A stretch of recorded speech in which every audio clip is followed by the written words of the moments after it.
Hello, Therefor. Na-egbu oge pụtabazie anọ m na new gate pụtabazie na biko.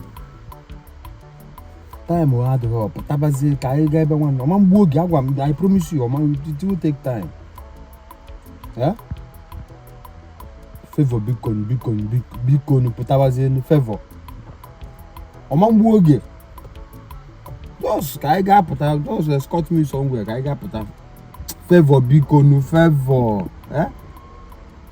Ego koyeri Therefor. Ego kogeri. I was waiting for that lines. Ego kogeri. It will only take money. Onne mpam no ka m kpọchi aga biko. Oh, nwanne mmago. Ntego. Na good afternoon. Anyago. Long time. How are you? I do okay. You can see. Happy Christmas. Happy Christmas, my dear. Good. Oh no. I can blow wine and money. Every year, every year, and Therefor lady pay honey.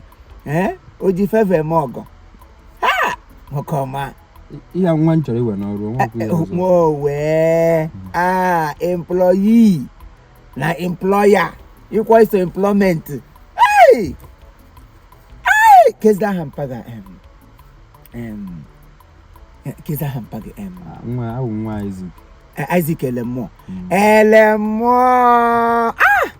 Your grandfather like them more like this. Lekata more. More la more. That name is so mysterious. Oh, is remote on.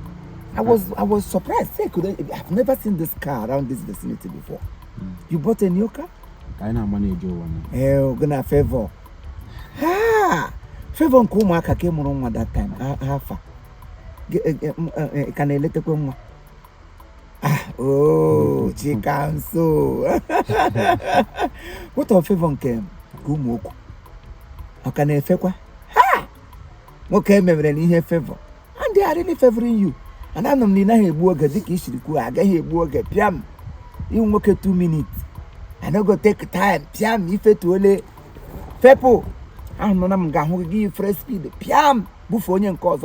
Guru, this is the third Therefor if you could beg a time. Here now, totally. No, Christmas time, but oh, we MJ Queen here, no, Christmas time, call Kanjo.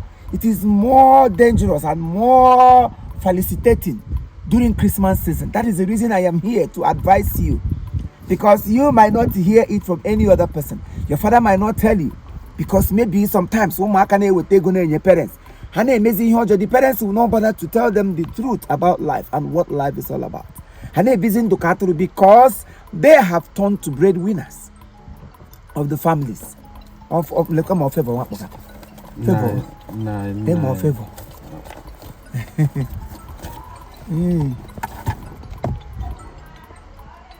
Oh, Therefor, Therefor, he is busy with something better, okay?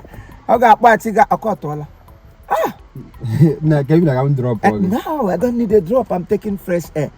But then, like I was saying, my dear, life is so short. Life is very, very short.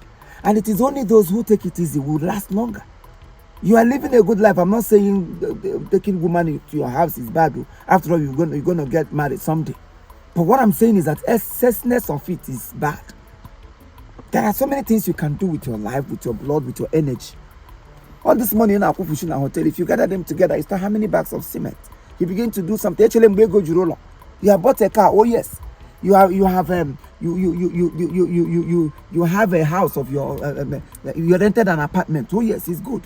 But you need to build a house for yourself and for future. So we'll take it easy. Okay, speed that drum. Yeah, Christmas period. They will learn how to give before you need to on a car. But when you take life easy, it's not everything every other person is doing you must do.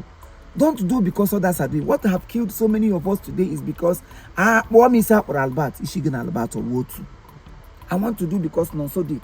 I want to do because Olua Boy did. I want to do it because Odumejed prophesied and he worked. Another person wants to also give the same prophecy, even when it's not going to work. This is Christmas. Every young man should open his or her eyes to know what is right and what is wrong. There are so many wrong things going around the society, which we need to calm down When you calm down, you will enjoy and then eat the fruit of your labor. I am only here to advise you. Keep on favoring. Let them keep on favoring you. But Manakwa, there is sickness everywhere. You have to be very, very careful. No, why I am not I'm not, like I said earlier, going out with them is not bad. But all I'm saying, the summary of everything is that you should be careful. Mind what you eat. Mind what you drink. Even your best friend is the best person that can poison you. So don't leave your drink in your mom reporter or you're dangerous. And all these girls, somebody can pay them just peanuts. 300,000, 100,000 is enough for them to give you something. For the fact no nya go carrying clean enyi. And what we hear Mariao, these days of Rosin when mother here is not it's not only when you offend sorry. when we bring one on a family are happy. It's the family oriented call. As far as there is money, you must not have issues with people before they can kill you and poison you. That you are living now, his remote is enough for somebody to say, end him. Let's be careful. Too much of speed is bad. Slow down. Go for a Christmas. Nah, you. I'm not going to You don't know me very well. I'm an apostle. I'm a minister of God. I don't take kai.